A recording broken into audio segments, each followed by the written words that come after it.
শুক্রবারের বিকালটা একটু যদি অন্যরকম না হয় তাহলে কি ভালো লাগে? আমার মেজো বোন আর মেজো বোনের পর এই যে অটো নিয়ে আমার বাসার সামনে দাঁড়াইছিল, আমি রেডি হয়ে আসলাম। তারপর আমরা সবাই মিলে ঘুরতে বের হইলাম।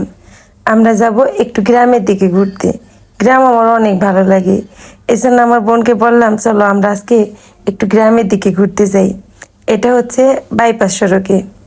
কি সুন্দর পরিবেশ, মেঘলা মেঘলা আবহাওয়া ছিল, অসাধারণ ছিল মুহূর্তটা। আমরা আসলাম তুলা গ্রামে। এদিক দিয়ে অটো নিয়ে যাচ্ছিলাম মেন রাস্তা দিয়ে, হঠাৎ চোখে পড়লো এই তো একটা মেলার মতো। অটো থেকে নেমে আসলাম। নেমে এসে তো অনেক ভালো লাগছে, একটা খোলা মাঠ। ভাবলাম যে মেলা, কিন্তু পরে বুঝতে পারলাম যে না, মেলা না, সম্ভবত কোনো কনসার্ট হবে, সেই উপলক্ষে কয়েকটা দোকান বসছে। আমরা এখান থেকে আইসক্রিম খেলাম। এই যে আমার দুই ভাগ্নে ছিল, আমার মেজো বোনের দুই ছেলে, আমার ছোট ছেলে। তো আমরা আইসক্রিম খেলাম। এই আইসক্রিমটা আমরা সব বোনেরাই অনেক পছন্দ করি, খুবই ভালো লাগে। এই যে আমার মেজো বোন আর আমি অনেক সুন্দর একটা বিকাল কাটাইছি ওই দিন। আমরা এখানে দাঁড়িয়ে দাঁড়িয়ে আইসক্রিম খাচ্ছিলাম। এর মধ্যে হঠাৎ করে চোখে পড়লো একটু সামনেই সবাই পেঁয়াজ কাটতে ব্যস্ত। আমি বললাম চলো একটু ওইখানে যাব। গ্রাম আমার অনেক ভালো লাগে, জানি না কোনো গ্রামের সব কিছু আমার খুব ভালো লাগে। ওইখানে পেঁয়াজ কাটতে দেখে তো আমি অবাক। এইভাবে সামনে থেকে কখনোই দেখা হয় নাই। মোবাইলে অনেক দেখি, কিন্তু এত কাছ থেকে দেখা হয় নাই। তো আইসক্রিম খেতে খেতে ওইদিকে গেলাম। আমার বোন বলতেছিল, বড়দি তুমি তো খুশি হবাই, কারণ তুমি এইগুলো অনেক পছন্দ করো। এই যে দেখেন কত পেঁয়াজ এখানে রাখা। কাছে এসে দেখি ওনারা সবাই মিলে একসঙ্গে বসে গল্প করতে করতে পেঁয়াজ কাটতেছে। এই যে এই আন্টি পেঁয়াজ কাটতেছিল। আন্টিকে আমার বোন বলল, আন্টি আমার বড়দি গ্রাম অনেক পছন্দ করে, আপনাদের তো এখন অনেক কাজ, আমার বড়দিকে কয়দিন রাইখে দেন, আপনাদের সাথে পেঁয়াজ কেটে দেবে। আন্টি বলতেছিল, আশা থেকে যাও মামুনি, বসে পড়ো, পেঁয়াজ কাটো। এইদিকে দেখেন আমার মেজো বোনের বড়ের অবস্থা, সে এই বটিটা নিয়ে বসে পড়ছে পেঁয়াজ কাটতে। আমাকে বারবার বলতেছিল, বড়দি বসেন, বসে পড়েন পেঁয়াজ কাটতে, কয়েক গামলা কাটেন, 8 টাকা করে গামলা, 1 গামলা পেঁয়াজ কাটবেন 8 টাকা পাবেন, কয়েক গামলা কাটেন, টাকা ইনকাম করে নিয়ে বাসায় যান। আর এই যে বাবুটা, তার মা পেঁয়াজ কাটতেছিল, আমি একটু বাবুটাকে কোলে নিয়ে আদর করলাম। ওনাদের এখানে এসে ওনাদের সঙ্গে কথা বলে আমার একটা জিনিস খুব ভালো লাগলো। আমি কিন্তু এখানে এসে প্রথমেই আগে ওনাদেরকে বলছি, আমি যদি আপনাদের সঙ্গে একটু ভিডিও করি তাহলে কি আপনাদের সমস্যা আছে? ওনারা প্রত্যেকেই হাসি মুখে আমাকে বলল, কোনো সমস্যা নাই, আপনি ভিডিও করেন। ওনাদের সামনে যে আমার মেজো বোন বারবার বলতেছিল, বড়দি তোমার তো গ্রাম ভালো লাগে, তুমি এখানে কয়দিন থাকো, ওনাদেরকে একটু সাহায্য করো, সারাদিন ওনাদের সঙ্গে বসে পেঁয়াজ কাটবা। ওনারা বলতেছিল, সমস্যা নাই, থাকেন, বসে পড়েন, আমাদের সঙ্গে পেঁয়াজ কাটেন, গল্প করতে করতে পেঁয়াজ কাটবো আমরা, ভালোই লাগবে আপনার। সত্যি ওনাদের এই কথাগুলো না আমার খুব ভালো লাগলো। ওনারা বিরক্ত হইল না যে আমি ভিডিও করলাম।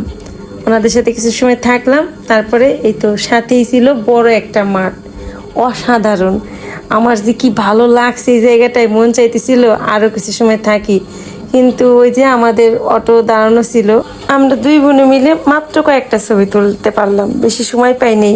ওই যে দীপক রাগ করতেছিল, তাড়াতাড়ি আসেন, অটো ছেড়ে দেবো, কিন্তু তা না হলে আমার কিন্তু এই জায়গাটা ছেড়ে একদমই আসতে মন চাইতেছিল না। কি সুন্দর গ্রামীণ পরিবেশ, মন চাইতেছিল আর কিছু সময় থাকি। এই যে আমার দুই ভাগ্না, ভাগ্নেদেরও একই প্রশ্ন, বড় মাসি তোমার কেন গ্রাম এত পছন্দ? আমি ভাগ্নেদের প্রশ্নের উত্তর দিতে পারি না। আমি নিজেও জানি না কেন গ্রাম আমার এত বেশি ভালো লাগে। আমি ছোটবেলায় যখন মামা বাড়িতে যাইতাম, যেই কয়টা দিন মামা বাড়িতে থাকতাম, সারা দিন আমি শুধু এই গ্রামের চকে পাতারে ঘুরে বেড়াইতাম। আমার খুব ভালো লাগে, আসতেই চাইতাম না মামা বাড়ি থেকে। আমাদের ঘোরাঘুরি শেষ হইলো, আমরা আসলাম আঙ্গিনায়। শুক্রবার ছিল, শুক্রবার দিন বিকালবেলা আঙ্গিনায় না আসলে ভালো লাগে না। আঙ্গিনায় এসেই আমার বোনের বর গরম গরম প্রসাদ নিয়ে আসছে। প্রত্যেক শুক্রবার দিন বিকালবেলা আবার আঙ্গিনায় খিচুড়ি প্রসাদ দেয়। প্রসাদটা ওই দিন প্রচণ্ড গরম ছিল, ও হাতে রাখতে পারতেছিল না, এত গরম ছিল। তা আমরা সবাই প্রসাদ নিলাম।